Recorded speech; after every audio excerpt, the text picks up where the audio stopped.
Silakan duduk Bapak Ibu yang dikasih oleh Tuhan. Salam bagi kita semua. Shalom.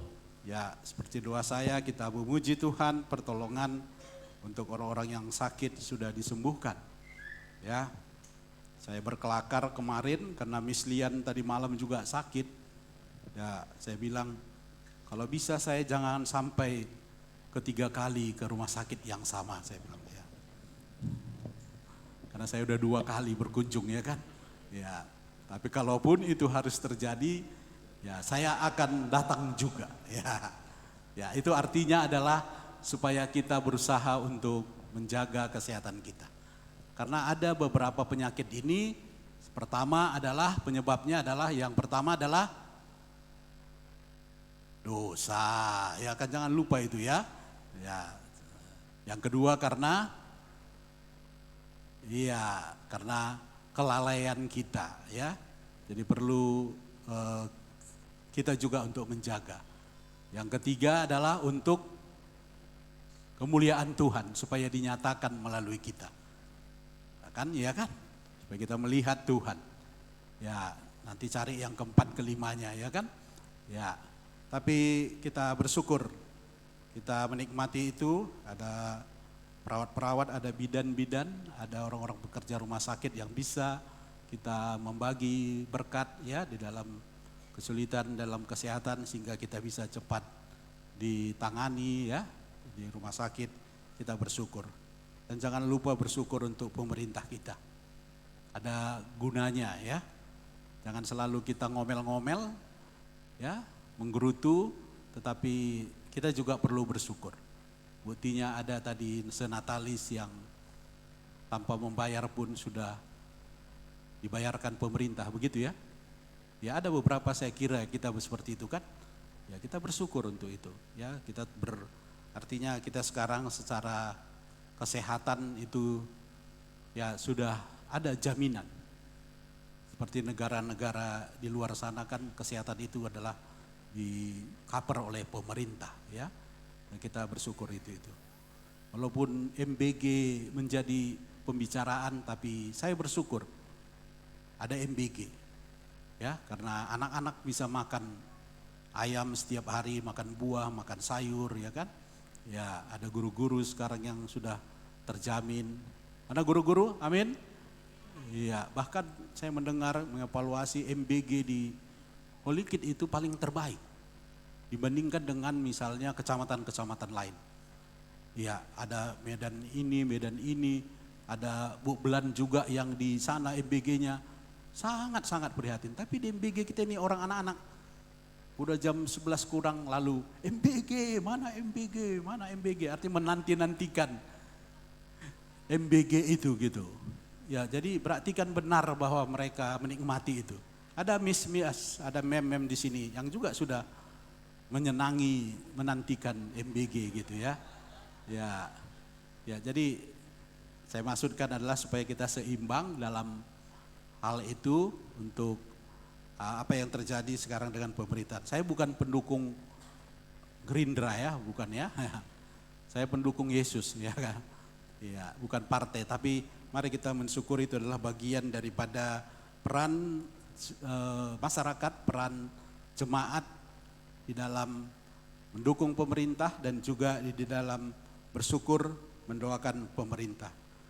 Bapak Ibu saudara-saudara yang dikasih oleh Tuhan, tema kita adalah masih tentang gereja. Bagaimana dimulai dengan program kita adalah dikuduskan untuk masuk di dalam program Tuhan. Kemudian adalah dipanggil ke gereja untuk dikuduskan untuk bertumbuh di dalam kekudusan. Dan hari ini kita akan belajar dari contoh gereja mula-mula yang didirikan oleh Tuhan. Coba kita membuka pemikiran kita bahwa jangan sesuatu yang sudah biasa kita anggap kita mengerti. Itu salah orang Indonesia. Dengan apa yang dibicarakan, dengan apa yang viral, misalnya kita mendengar informasi itu, kita merasa bahwa kita sudah mengerti dan tahu. Saya merasa juga bahwa kita semua adalah orang-orang yang sudah bergereja, menggereja, dan sudah terdaftar di gereja. Jangan kita pikir bahwa kita juga sudah memahami tentang apa arti gereja, apa peran gereja, apa tugas jemaat di gereja, dan sebagainya tentang gereja. Satu contoh, saya sejak sebelum ke Medan pun, karena saya dulu ada di kota yang lain, ya, bukan di negara yang lain, ataupun di negara di benua yang lain, bukan. Tetapi saya sudah tahu cerita histori tentang Istana Maimun. Tahu nggak? Atau saudara sudah di Medan baru tahu ada Istana Maimun? Baru di Medan, ini terlambat informasi ini kan. Atau tentang Danau Toba, apakah kita baru tahu ada Danau Toba? Tidak, saya kira. Banyak hal yang kita tahu, dengar, tetapi kita ternyata belum melihat, belum memahami. Dan sudah di Medan pun, saya belum pernah ke Istana Maimun. Maksud saya dulu gitu. Tapi beberapa tahun terakhir, setelah ada tamu-tamu yang datang terus ke gereja, dan setiap tamu yang datang selalu ada dua hal yang selalu dicarinya. Pertama adalah kuliner, kan gitu ya. Yang kedua adalah wisata. Walaupun itu bercerita tentang pelayanan ke tempat ini, pasti sudah duluan mencari apa sih di Medan itu gitu. Dan hanya mengantar kadang-kadang sampai di depan, di gerbang Istana Maimun lalu pulang. Dan saya nggak bisa menceritakan apa itu Istana Maimun dengan ada di dalamnya, walaupun itu sudah saya ketahui. Tapi jangan menuduh saya, bapak ini masa nggak tahu Istana Maimun? Mana tahu juga, kita belum pernahnya masuk Istana Maimun kan? Cuma nggak ngaku kan, gitu aja. Saya ngaku kan gitu ya. Itu aja mungkin masalahnya. Ada sini belum pernah Istana Maimun?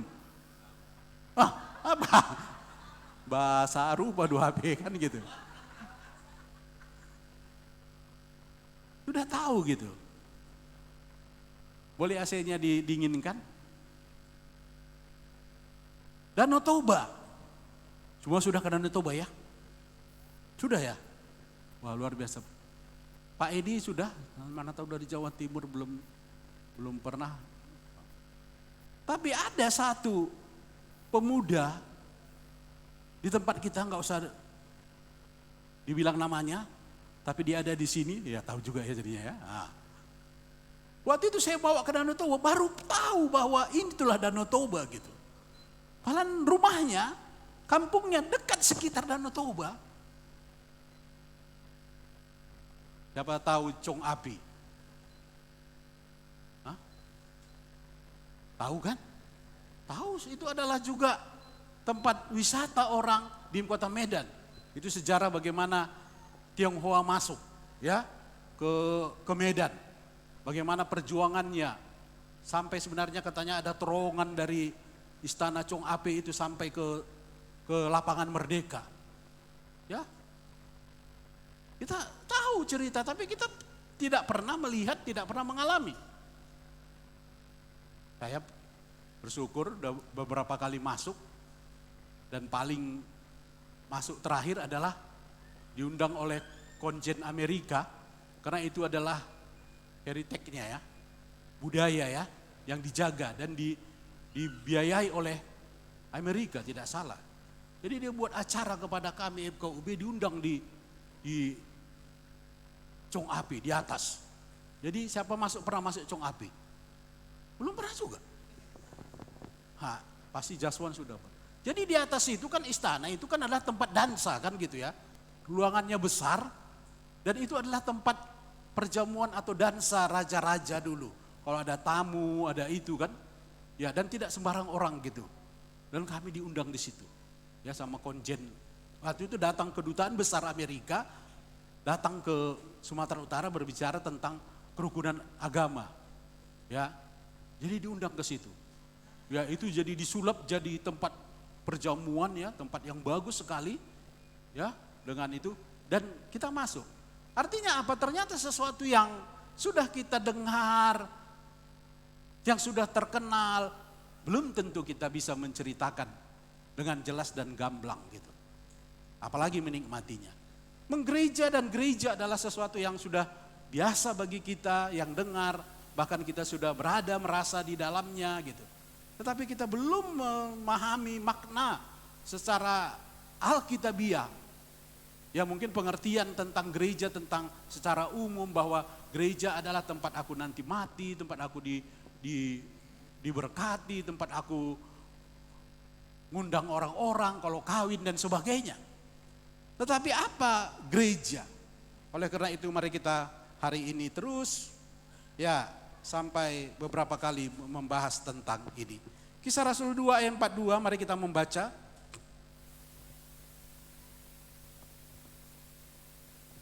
Kisah Rasul 2 ayat 42 sampai 47 kita membaca bersama-sama. 2, 2, 3, ya. Mereka bertekun dalam pengajaran rasul-rasul dan dalam persekutuan, dan mereka selalu berkumpul untuk memecahkan roti dan berdoa. Maka ketakutanlah mereka semua. Sedang rasul-rasul itu mengadakan banyak mujizat dan tanda. Dan semua orang yang telah menjadi percaya tetap bersatu. Dan segala kepunyaan mereka adalah kepunyaan bersama. Dan selalu ada dari mereka yang menjual harta miliknya, lalu membagi-bagikannya kepada semua orang sesuai dengan keperluan masing-masing. Dengan bertekun dan dengan sehati, mereka berkumpul tiap-tiap hari dalam bait Allah. Mereka memecahkan roti di rumah masing-masing secara bergilir dan makan bersama-sama dengan gembira dan dengan tulus hati, sambil memuji Allah, dan mereka disukai semua orang. Dan tiap-tiap hari Tuhan menambah jumlah mereka dengan orang yang diselamatkan. Bapak Ibu Saudara-saudara, gereja adalah karena Tuhan. Karena inisiatif Tuhan melahirkan gereja. Masih kurang ini. Karena inisiatif Tuhan melahirkan gereja. Dan kita boleh belajar dari semua kalau berbicara tentang gereja lokal yang ada merek ya, yang terdaftar di Depak, yang terdaftar di Kemenak di negara ini dengan aturan-aturan yang kita ikuti. Dan banyak contoh-contoh gereja yang bisa dijadikan contoh memang di dalam dunia ini. Gereja-gereja yang bertumbuh. Semua orang ingin ikut mengikuti tentang seminar tentang pertumbuhan gereja. Tidak salah, kita memang harus menambahkan pengetahuan kita, menambahkan hikmat kita, menambahkan kebajikan kita. Memang itu adalah tugas kita. Kita belajar terus, saya belajar terus, Ibu Gembala belajar terus. Bahkan bukan hanya secara teori. Di dalam kuliah pun ada belajar tentang pertumbuhan gereja. Bahkan kita sampai ke luar negeri. Beberapa gereja yang sudah kita lihat, kita ikuti adalah gereja-gereja yang mengalami pertumbuhan secara kuantitas dan kualitas itu. Oke. Tapi saya yakin bahwa ada gereja yang sudah didirikan oleh Tuhan di dalam Alkitab adalah gereja mula-mula. Di sanalah kita menjadi patokan dasar. Kalau yang lainnya itu adalah apa yang bisa kita terapkan, tapi kita bandingkan dengan gereja mula-mula, itulah yang kita lakukan. Sebagaimana gereja mula-mula dalam Kisah Rasul 2 adalah hasil daripada khotbah Petrus.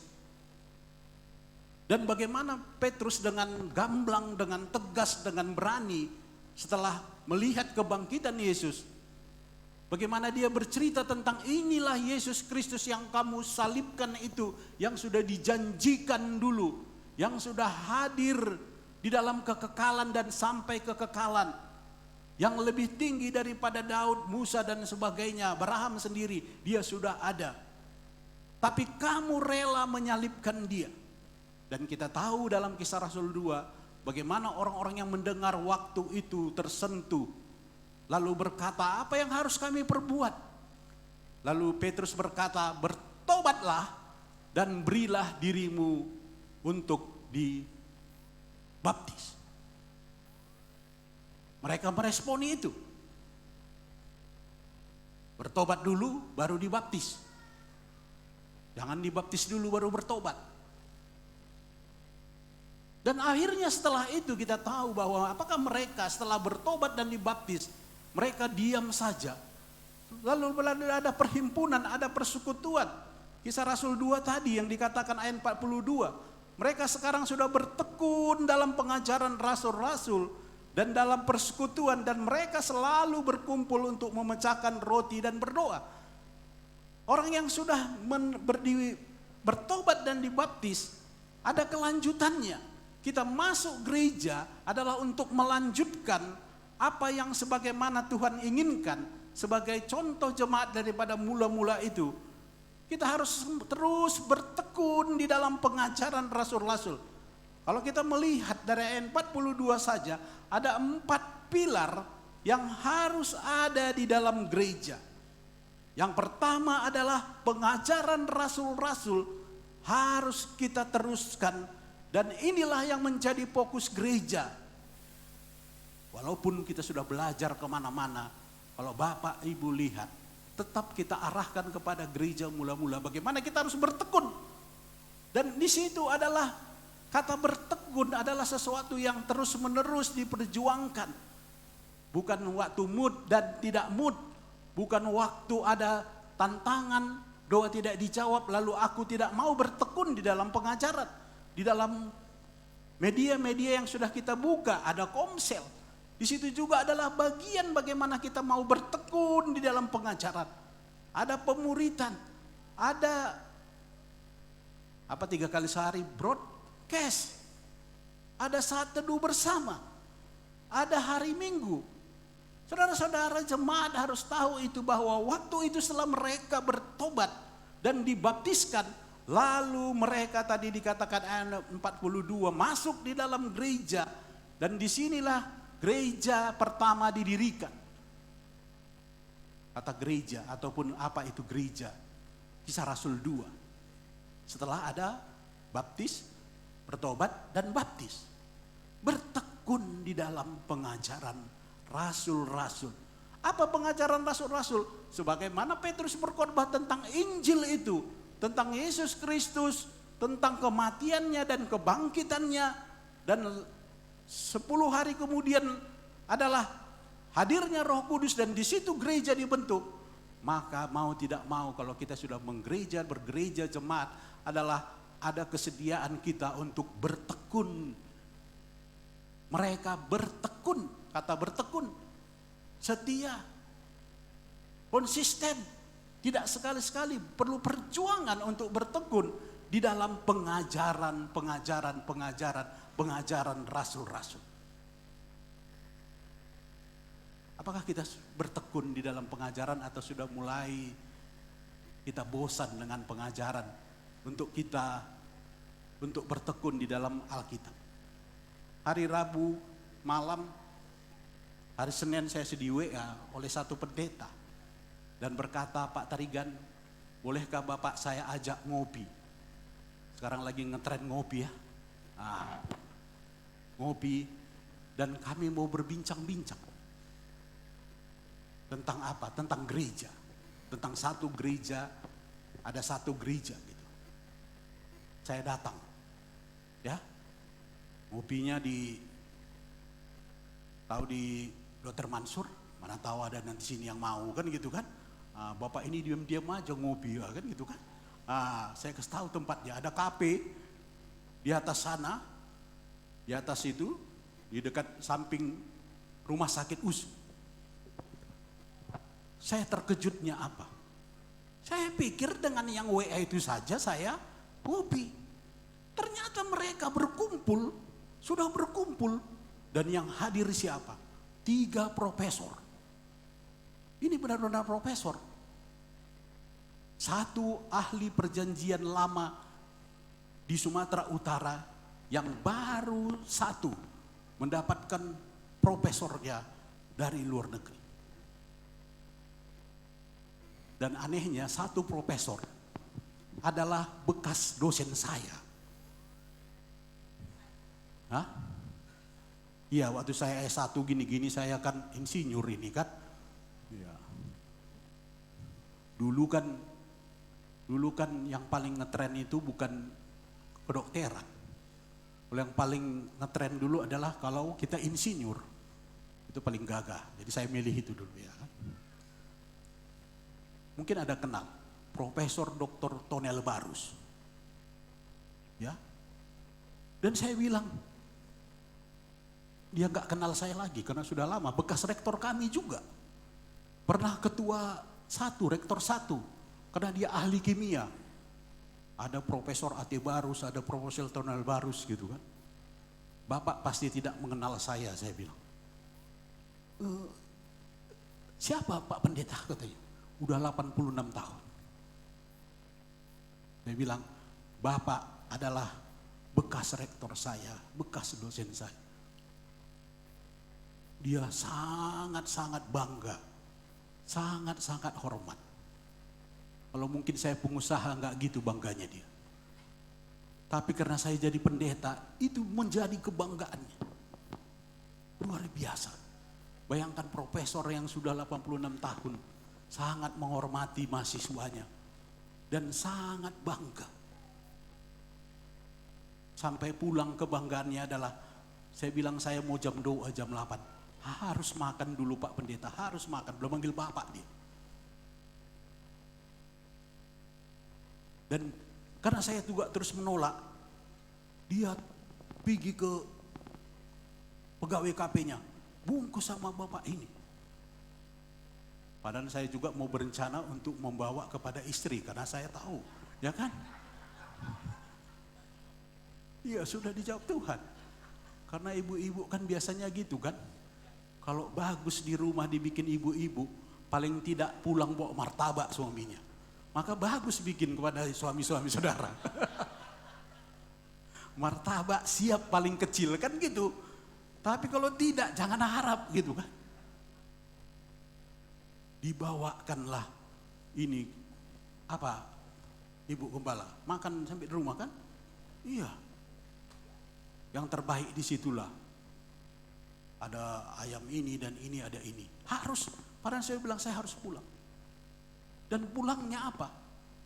Bukan hanya nasi kotak, tapi dipaksa juga untuk menerima amplop. Dipaksa, ini Pak Pendeta sampai bendaharanya, udah saya buang ke meja, dimasukkan lagi gitu. Ya, saya janganlah. Orang ini kan pertemuan yang ngopi-ngopi kan gitu kan. Masa ada amplop-amplop gitu? Saya tidak Pak Pendeta, artinya betapa dia berterima kasih. Saya belajar dari situ, apa pertemuan kami itu. Berkumpul ada dokter, ada anggota dewan Pak Angel, Sinaga. Siapa sih? Timbul, ada di situ. Dia majelis dia. Dan saya dihadapkan di meja gini, lalu seorang profesor dari pertanian membuka laptopnya, Bapak tolong dengar pemaparan kami. Ini meja bulat gini panjang saya. Pemaparan kami tentang gereja, di gerejanya itu. Semua dalam sejarahnya itu, sampai gambar-gambar gerejanya, apa visinya. Saya bilang saya sudah menangkap meaningnya. Sekarang permintaan apa? Ganti pendeta kami. Kan itu ujung-ujungnya kan. Ternyata profesor-profesor, 3 profesor dan dokter dan dewan tidak menjamin. Saya pikir di mana ini kesalahannya? Dengan alasan poin-poin si ini, begini sampai ada 10. Ya, tentang apa tuntutan mereka itu. Artinya apa Bapak Ibu? Karena pasti belum mengerti saya kira tentang apa itu gereja, apa itu tugas jemaat, apa tugas majelis, dan apa fungsi gereja, fungsi pendeta juga. Saya enggak menyalahkan. Karena ini adalah kita informal, saya katakan, kalian jangan menyalahkan. Entah kenapa saya berani walaupun profesor-profesor. Nampaknya hanya pendeta yang kalian ini. Saya katakan hari ini, sebelum pendeta diajukan untuk itu, boleh Saya bawa undang-undang dasar, anggaran dasar. Karena saya bawa PGI kan, di bawah PGI itu. Sengaja saya bawa, saya udah ada feeling, ini apa ini? Saya ambil turun, saya ambil dari mobil, sudah saya copy. Saya bilang, baca ini. Ternyata saya lihat dari semua yang kalian bicarakan, tidak pernah kalian baca aturan-peraturan tentang gereja. Gereja itulah gereja di USU ya. Sebelum pendeta kalian ajukan, majelis-majelis ini harus diganti. Karena kalian juga, kalau ini kalian teruskan, ini ilegal. Tidak sesuai dengan hukum. Karena kalian juga majelis, sudah sebenarnya secara hukum harus diganti. Terkejut mereka. Jadi gimana Pak, ini kami, ya majelis dulu. Majelis-majelisnya itulah profesor-profesor itu. Jangan bicara tentang apa. Tuntutannya pun aneh. Tuntutan yang pertama adalah pendeta kami khotbahnya terlalu lama. Saya baca poinnya itu. Baru poin-poin selanjutnya. Pendeta kami tidak sesuai dengan visi lagi. Sebagaimana yang dijelaskannya tadi, visi gereja itu apa di sana. Oke, saya terima. Memang kita harus kembali kepada visi.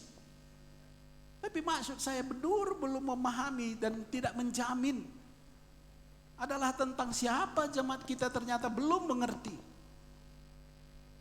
Maka hari ini Bapak Ibu kita mau, walaupun kita bukan profesor-profesor adalah tetapi karena kita adalah jemaat yang semua ada di dalam kita, ada yang S1, S2, S3, STLR, kan gitu ya. Itu enggak jadi masalah, tetapi kita semua kembali kepada Alkitab yang dikatakan bahwa kita harus bertekun di dalam pengajaran rasul-rasul. Bapak Ibu harus dukung gereja pendeta yang membawa kita supaya kita bertekun. Karena itulah salah satu pilar gereja mula-mula. Apakah mereka tidak sibuk? Apakah mereka tidak punya kegiatan? Ya. Belajar daripada jemaat Efesus, Filipi, nanti kita bisa belajar minggu depan. Apakah mereka tidak punya kegiatan dan waktu yang sibuk? Apakah mereka tidak orang bisnis? Ya, tetapi nyata sekali kalau ini tidak ada, kita hanya sekedar rutinitas. Kita harus bertekun kepada pengajaran rasul-rasul tentang Yesus Kristus. Bagaimana saat ini bahwa kita, kalau pengajaran yang benar itu adalah Alkitabiah, sistematis, berkelanjutan, kan itu kan? Tidak comot sana, tidak comot sini. Bukan berdasarkan viral lalu kita khotbahkan dan itu menyenangkan hati orang. Pada Januari lalu saya diundang mewakili PGI Natal. Pasti sekarang udah biasa nampaknya Januari Natal ya. Udah banyak sekarang. Bagus juga saya kira. Dan waktu di situ khotbah tentang khotbah Natal secara nasional. Apa itu khotbah? Keluarga. Allah hadir menyelamatkan keluarga, ya kan?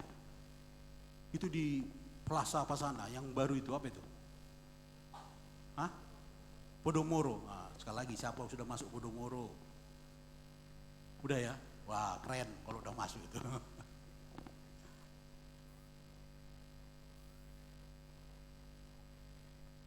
Saya tertegun gitu, bukan tertegun karena khotbahnya ya. Tapi kenapa temanya Allah menyelamatkan keluarga dan di situ sudah jelas Matius. Tetapi yang lain dicakapkan semua. Tentang yang lain tidak pernah pun menyentuh daripada ayat itu apa latar belakangnya saya, karena saya sudah khotbahkan itu dan sudah menyelidiki itu. Tapi dia adalah orang yang terkenal katanya. Bahkan di gereja di sana gitu. Saya tertegun gitu. Kenapa? Kenapa? Kok sana 4 hal itu lalu dia bersama. Padahal sudah jelas di situ adalah tentang krisis, tentang Yusuf dan Maria gitu. Sudah jelas itulah, maka saya bilang tadi adalah pengajaran yang Alkitabiah sesuai dengan teks dan konteks. kita keluarkan. Adakah pernah kita khotbah di sini? Ayatnya ke sana kemari, itu hanya pendukung, tapi di sini kita bahas, kita keluarkan. Dan kita usahakan sistematis dan berkelanjutan. Hingga ada pendeta yang menyarankan apa sekarang? Kalau kamu mau gereja supaya banyak jemaatnya, gampang. Apa caranya? Ceritalah kamu, berkhotbahlah kamu tentang dongeng-dongeng. Karena memang Timotius apa katakan? Pada zaman akhir banyak orang yang suka dengan dongeng-dongeng. Ini sangat-sangat iya ya. Kau mau sesuai dengan pasar? Sekarang kita bercerita tentang pasar kan, marketing. Maka kamu harus menyesuaikan pasar. Pasar sekarang sedang membutuhkan dongeng. Yang kedua adalah sekedar motivasi-motivasi. Menjadi motivator saja. Iya ya, ngeri juga ya. Memang ya kan. Kalau mau kita mau banyak, khotbahkan tentang dongeng, artinya bukan firman Tuhan, itu hanya membacanya tapi bukan membahasnya, itu maksudnya. Kamu khotbah tentang dongeng-dongeng, pasti banyak orang. Karena apa? Saksi Jehovah paling banyak sekarang jemaatnya bertumbuh terus. Kan iya kan, saksi Jehovah terus. Apakah benar? Tidak. Jadi belum tentu yang besar itu belum tentu benar. Tapi ini juga jangan menghibur hati kita yang kecil ini. Biarlah kami kecil. Jangan gitu. Tetapi hari ini mari kita bertekun kembali kita kepada firman Tuhan. Supaya ini kita teruskan di sini. Ini adalah pilar yang pertama. Bahwa kita harus bertekun sebagaimana mereka waktu itu bertekun di dalam pengajaran rasul-rasul. Bertekun setia, konsisten. Tidak sekali-sekali. Tidak pada bulan Desember saja. Habis tahun baru. Waktu tahun baru lemah semua. Sehingga sama dengan anak-anak SMA. Kami harus berjuang lagi. Kalau sudah pulang kampung, pulangnya harus lagi gas lagi. Gas lagi. Gimana supaya ketaatan. Mungkin begitu ya. Adalah yang sudah, karena di sana tidak terbiasa baca firman, kembali lagi. Saya kira kita bukan seperti anak SMA lagi, tapi harus bertekun di dalam pengajaran rasul-rasul. Yang kedua, pilar kedua, masih di dalam ayat 42, apa yang dikatakan? Apa? Ada yang melihatnya? Pilar yang kedua adalah koinonia atau persekutuan. Saudara harus menikmati pengajaran di dalam gereja. Saudara harus menikmati koinonia, persekutuan di dalam gereja. Ini menjadi tantangan, menjadi tugas kita bersama. Kalau kita tidak ada lagi, tidak kuat lagi dalam pengajaran, Bapak Ibu mengingatkan saya, mengingatkan gembala, mengingatkan majelis. Kalau Bapak Ibu tidak menikmati koinonia, ataupun jangan hanya menikmati, tetapi kita juga ambil bagian di dalam koinonia, persekutuan. Persekutuan bukan hanya menyembah bersama. Persekutuan bukan hanya hadir bersama dan pulang bersama. Persekutuan adalah hidup bersama. Dan diwujudkan dalam berbagai hal yang konkret di dalam kehidupan kita. Apakah kita menikmati persekutuan yang bukan hanya hadir jam 9 pulang jam 11? Tetapi ada dalam hati kita kebersamaan di dalam banyak hal di dalam hidup ini. Persekutuan bukan karena kita ngopi-ngopi bareng sudah. Persekutuan karena dasar tadi harus ada di dalam persekutuan juga ada firman Tuhan yang kita bicarakan. Bapak Ibu Saudara-saudara, koinonia adalah bagian atau yang tidak bisa digantikan dengan hadir dan pulang. Ada kepedulian yang nyata di dalam hidup kita. Satu contoh, banyak dalam minggu ini, 2 minggu ini teman-teman kita sakit. Ini contoh. Apakah koinonia kita muncul di dalam hati kita sebagai jemaat? Coba dulu Bapak Ibu. Sudahkah saudara melakukan koinonia? Bukan hanya tugas diakonia, tetapi jemaat itu menjadi sudah bagian hidup, bahwa kami adalah hidup bersama, berbagi bersama, sepenanggungan bersama. Inilah koinonia, bukan hanya jam 9. Kita hadir minggu, tetapi hari-hari kita menanggung beban yang sama. Adakah itu hati kita? Hati kita yang terus rindu untuk bersekutu, untuk bersama.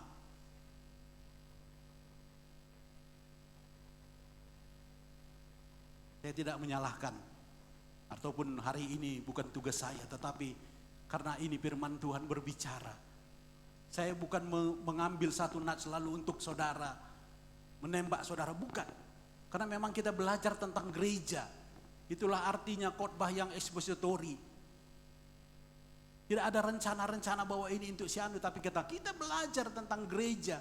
Dan kalau kita sama-sama ditegur, dikuatkan hari ini tentang koinonia kita. Dalam hal apa kita berkoinonia? Paling 2 hal, dalam keadaan suka dan dalam keadaan duka. Apa suka yang terjadi secara praktis di gereja kita dalam satu komunitas ini? Apa? Pernikahan, ada ulang tahun, ada naik jabatan, ada ini, melahirkan anak. Itu adalah bagian daripada koinonia persekutuan kita yang harus kita sama-sama. Dalam apa? Dalam duka. Kalau kata kategorikan bahwa sakit adalah bagian daripada pergumulan, adakah kita terbeban? Adakah kita ambil bagian? Ataukah ini kita merasa bahwa ini tugas my angel? Atau tugas gembala? Sebenarnya tugas gembala itu taunya kami. Hanya 2-nya. Firman dan doa. Itu sebenarnya tugas gembala. Baca di Kisah Rasul itu. Tapi kami harus berusaha untuk ada di mana-mana dan ambil bagian di mana-mana. Kalau Bapak Ibu mengurangi itu, kami bisa fokus di dalam doa dan firman. Dalam hal apa lagi? Saya senang 2 kali bisa mengirim bantuan ke daerah bencana, walaupun itu dari PGI. Selalu saya ke dalam kata-kata saya katakan, apalah arti beras-beras dan ini yang kami bawa. Terakhir kami bawa gas, kami bawa beko, karena itu yang dibutuhkan di sana. Dan kemarin mereka bilang, Pak, kami butuh cangkul. Karena apa? Alat berat tidak bisa masuk ke rumah-rumah mereka di belakang. Tanah-tanah mereka yang sudah itu nggak mungkin alat berat untuk itu. Mereka butuh beko, mereka butuh cangkul. Dan saya katakan, apa arti ini kami bawa? Tetapi adalah bagaimana kami merasa hadir di sini. Adalah kami merasakan kehadiran kami adalah bentuk dukungan yang nyata.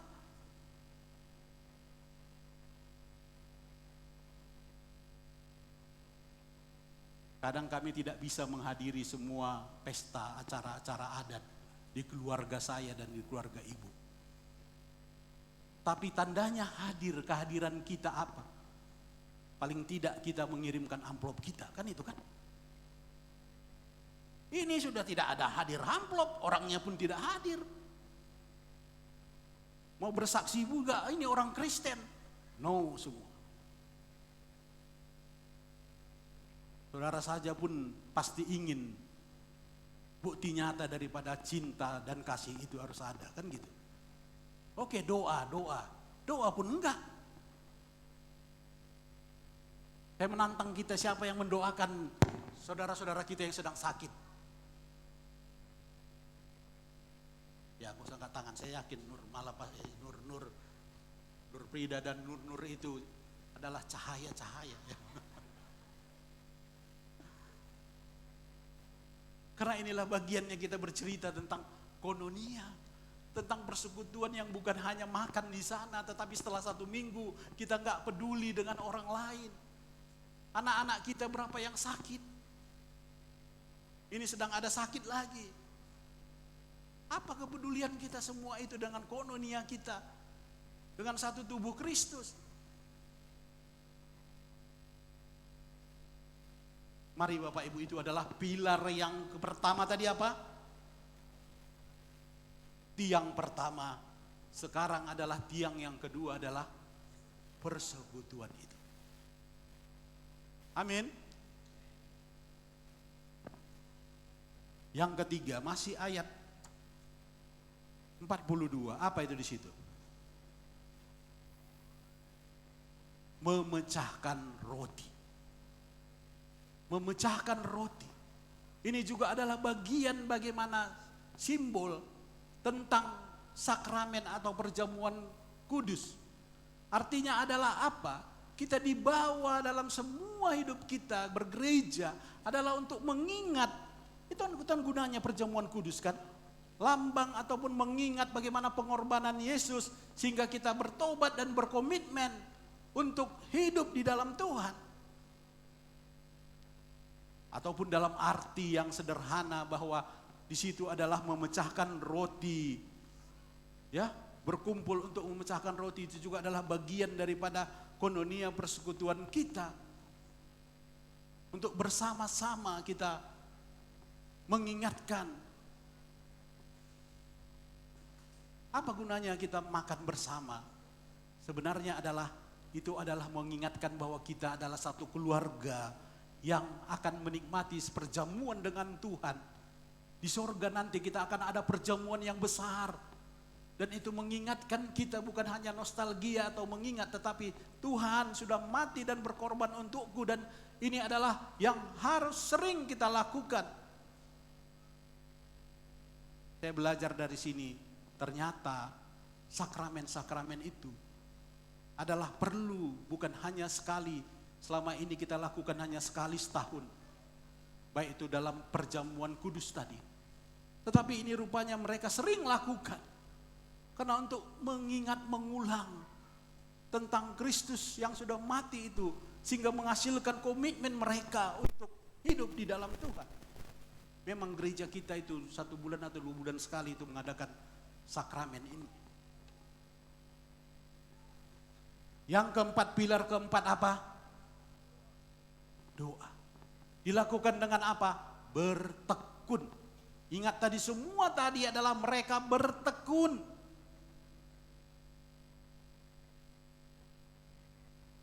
Tentang doa Bapak Ibu, ini adalah bagian pilar yang keempat yang harus ada di gereja. Gereja tanpa doa adalah sekedar menjalankan program dan tidak punya kuasa. Dengan doa kita tahu bahwa kita bergantung pada Tuhan. Bukan karena diri kita, bukan karena kekuatan kita. Sudah berulang-ulang bercerita, berkhotbah tentang doa. Tapi bagaimana gerakan kita menyambut tentang doa? Padahal ini adalah bagian pilar yang keempat yang harus kita tumbuhkan dan kita harus tekun. Sekali lagi, saya tidak menyinggung Bapak Ibu. Tapi kalau karena Roh Kudus tersinggung, saya juga nggak berani katakan itu, bahwa saya katakan tidak apa-apa. Karena ini memang waktu ini tentang bercerita tentang gereja dan tentang doa. Berapa kali Bapak Ibu sudah menuliskan di dalam retreat program, salah satu bagiannya adalah apa? Pelayanan yang diambil apa? Lupa ya? Doa kan ya? PI, BPK, peribadahan, misi dan sebagainya. Tetapi serius, apakah Bapak Ibu menuliskan itu? Itu adalah janji saudara dengan Tuhan. Saya nggak mau komplain tentang hal itu, nggak mau.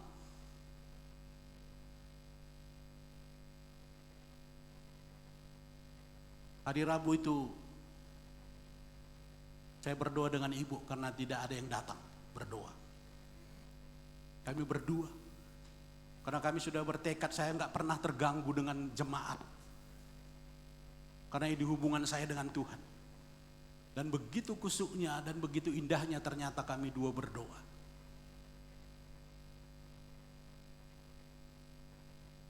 Sudah kita geri melihat pengaruh daripada doa. Kan sudah kita nikmati semua kan. Karena kami sudah merasakan itu, mungkin Bapak Ibu nggak rasakan itu. Apa pengaruh daripada doa itu? Bagaimana persekutuan doa kita? Khotbah tentang doa, sudah kita tahu pengertian tentang doa. Apakah itu ada mengubahkan transformasi di dalam diri kita tentang doa? Padahal ini adalah bagian daripada pilar yang harus ada di dalam gereja. Dan saudara masuk di dalam gereja dengan 4 ini harus dilakukan.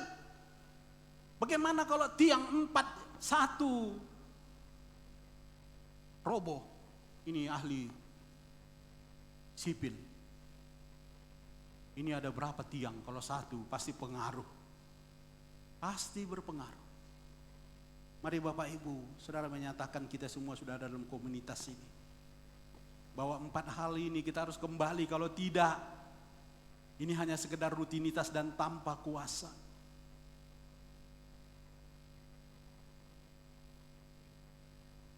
Sudah ada orang-orang yang berkomitmen dalam doa dan itu menuliskannya, dan saudara tidak dipaksa untuk memilih ini A, B, C, D. Saudara sendiri yang menentukan itu untuk memilih itu. Dan itu adalah kembali kita belajar janjiku kepada Tuhan, bukan kepada gembala, bukan kepada pendeta. Ada tidak berdoa, kami akan terus berdoa. Karena itu adalah 4 pilar yang harus ada di dalam gereja. Mari bilang kanan kirinya 4 hal tadi. Coba bilang, ulangi lagi. Kawan, Bapak, Ibu, 4 hal ini harus ada di gereja kita. Ayo kita bertobat yuk. Mana 4 ini yang belum?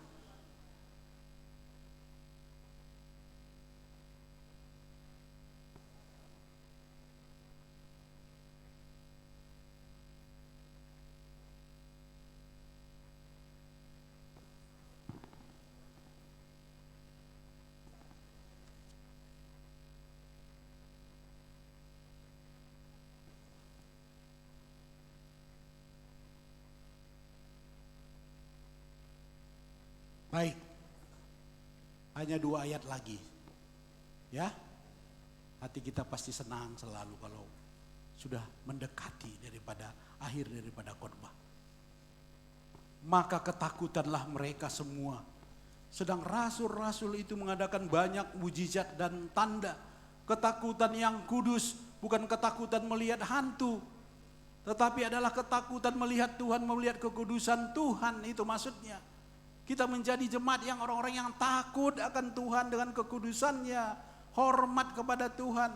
Kalau ada kata takut di dalam Mazmur dan lainnya, itu adalah membawa kita, memang semakin kita bergereja, adalah kita semakin takut akan Allah. Rasa takut itu terus ada di dalam kita. Kemudian adalah apa dikatakan di situ, ada mujizat dan tanda. Ini adalah bagian untuk memperkuat,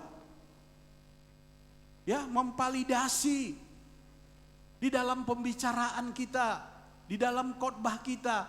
Memang perlu ada mujizat. Kita nggak alergi dengan mujizat-mujizat, tetapi itu adalah sarana kita untuk menguatkan apa yang kita bicarakan. Ingat bahwa Kisah Rasul 2, ketika Petrus berkhotbah dalam berdirinya gereja, tidak ada mujizat sebenarnya. Tidak ada, jadi jangan pikir harus ada mujizat. Tetapi di sini perlu ada mujizat supaya konsep kita tentang mujizat adalah memperkuat, dan ini adalah hanya sarana orang bisa datang kepada Tuhan, orang mencari Tuhan. Bukan tujuannya adalah mujizat. Bukankah itu sudah kita nikmati di gereja ini? Kalau kita bercerita tentang mujizat-mujizat dan orang bersaksi tentang mujizat-mujizat, coba kita bandingkan Karena kalau kita suka membandingkan, tapi kami sudah bersaksi. Kalau cerita tentang mujizat ini luar biasa apa yang terjadi di gereja kita. Benar. Sudah luar biasa dan orang bilang, masa bisa seperti itu? Tapi kita bukan tujuan kita untuk mujizat itu, bukan itu sebenarnya. Tapi itu hanya memperkuat dan kita menguatkan diri kita bahwa Allah hadir ternyata di tengah-tengah kita. Mujizat apa? Kesembuhan. Karena mujizat yang paling besar adalah ketika kita dosa kita diampuni, itu mujizat yang dari neraka ke surga, itu adalah mujizat paling besar. Saya kira kalau bercerita dalam mujizat, apa enggak mujizat? Saya hari Rabu itu bertemu dengan profesor, dikasih makan, dikasih amplop. Kalau mau bercerita tentang mujizat dan itu kita kategorikan mujizat lah. Siapa saya? Kan mujizat itu. Tapi saya waktu itu berpikir bahwa amplop ini adalah pasti ada untuk seseorang yang membutuhkannya.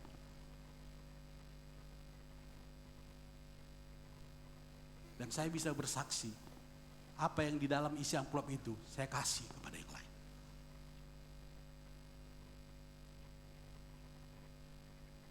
Itu cara Tuhan saja untuk memperkuat, memvalidasi kita. Gak apa-apa, supaya kita semakin kuat. Karena ada mukjizat dan tanda. Memang bagian dalam hidup kita sebagai mengikut Tuhan, memang ada yang normal, mungkin 70 normal. Tetapi kita juga mengalami 30% dalam hidup kita. Ada yang supranatural kan? Ada yang mujizat kan? Dan gak boleh kita paksakan bahwa ini harus mujizat yang lebih besar daripada yang normal. Dan kita mengalami itu. Dan semua orang yang telah menjadi percaya ini terakhir, nanti kita lanjutkan minggu depan. Ayat 44, tetap bersatu. Dan segala kepunyaan mereka adalah apa? Kepunyaan bersama. Dan selalu ada dari mereka apa? Menjual harta milik. Apakah ini hanya sekedar historis? Yang gak mungkin terulang lagi pada gereja masa kini. Ini hanya sejarah kisah Rasul 2. Apakah kita beranggapan seperti itu? Tidak adakah di antara kita lagi yang misalnya menjual harta kita untuk apa? Harta miliknya lalu apa? Membagi-bagikannya kepada sesama. Saya kira kita perenungan kita adalah ini masih berlaku sampai hari ini. Dan itu kita mulai dengan hal-hal yang kecil saya kira. Jangan harapkan kita menjual harta dan membagikannya. Tetapi kalau tidak dimulai dengan hal-hal yang kecil tadi, bagaimana kita pernah mengalami seperti yang saya katakan tadi. Mujizat yang dapat amplop. Besoknya saya pergi dan ibu, saya kasih. Hal-hal yang kecil dulu Bapak Ibu, jangan cerita tentang menjual harta. Adakah kita peduli dengan sesama? Kita sangat miris mendengar anak usia 10 tahun kelas 4 SD dan mati bunuh diri. Dan itu adalah di kantong Kristen, di NTT kan? Dengan menulis surat. Dia tidak bisa bayar beli buku dan pensil. Enggak menjerit Bapak itu. Bapak Ibu dengar itu, saya menangis saya dalam hati. Sini ada anak NTT Tuhan.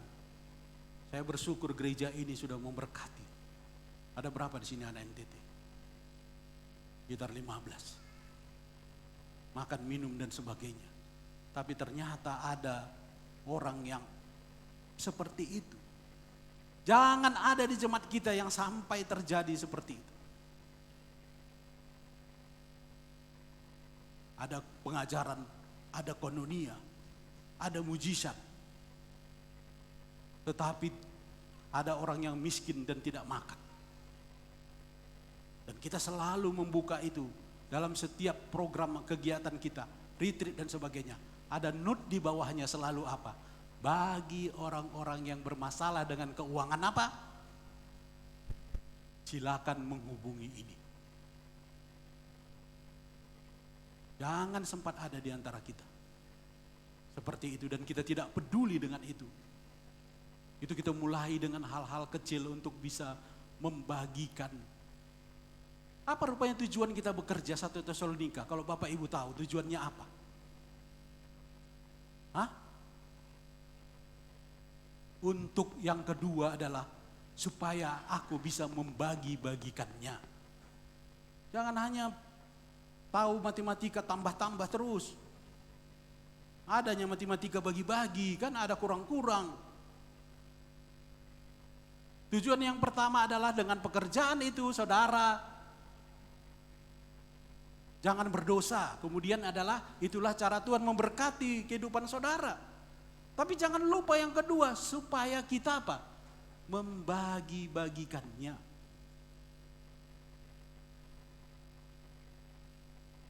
Bapak Ibu, mari kita bertumbuh di dalam kekudusan. Ini adalah bagian dalam kekudusan kita di dalam bergereja dalam tahun ini. Tuhan sudah siap menyeberangkan kita melewati Sungai Yordan itu. Tapi kuduskanlah dirimu, salah satu adalah kekudusan di dalam beberapa hal di dalam gereja yang harus ada. Membagi-bagikan. Membagi-bagikan. Dan ini butuh pengorbanan memang. Karena ini contoh. Saya nggak tahu contoh orang lain. Tapi saya bilang pernah saya punya pengalaman di mahasiswa. Menabung. Bukan untuk saya. Kadang mengirit makan. Beberapa tahun. Karena apa? Karena ada orang yang rindu sekali sekolah teologi. Dan dia sharing kepada saya. Saya mahasiswa, apa yang bisa saya lakukan? Tapi saya digerakkan oleh Tuhan. Saya menabung beberapa tahun. Kadang makan Indomie itu biasa. Dan pada akhirnya, pada masanya, ini bukan kuliah di Medan, tapi kuliah di Jakarta. Dia tanya saya terakhir, bagaimana Hen? Berapa yang kamu bisa kumpulkan untuk saya? Saya bawa itu dan saya nyatakan ini. Kalau gitu saya jadi, bisa saya pergi. Belum jual harta loh, belum. Hanya nggak mempuasa sedikit-sedikit gitu. Pernah nggak kita berkorban untuk itu gitu? Dan yang lain-lain juga. Sekarang ada beberapa yang kuliah. Dan bukan untuk di gereja, bukan gereja yang menyekolahkan. Gak perlu kami bilang itu. Tapi itu adalah bagian daripada harus ada di dalam gereja untuk membagi-bagi. Berbagi-bagi, untuk saling membagi. Dan kita gak pernah jadi miskin kita kalau berbagi. Dan kita gak pernah jadi semakin kenyang kali kalau kita tidak berbagi. Enggak kan? Hingga kita menjadi sakit kalau kita berbagi, enggak. Buktinya saya sehat. Walaupun makan Indomie dulu itu terus hampir. Karena bagaimana supaya bisa. Salah satu adalah arti daripada bertobat itu kan ada buah di dalam diri kita gitu. Inilah firman Tuhan yang akan kita lanjutkan minggu depan. Tapi masih mau enggak? Kita udah pusing kita dengarnya ini kan. Masih mau ya? Sama seperti RSS di dalam tim doa. Tahu apa RSS? Renungan sangat singkat kan saya buat itu kan. Dan ada di terakhirnya bersambung gitu kan. Ya, saya juga mau niru-niru sinetron ya kan. Supaya apa ini sambungannya? Ini juga adalah bagian daripada bersambung. Tuhan memberkati kita. Mari kita bangkit berdiri.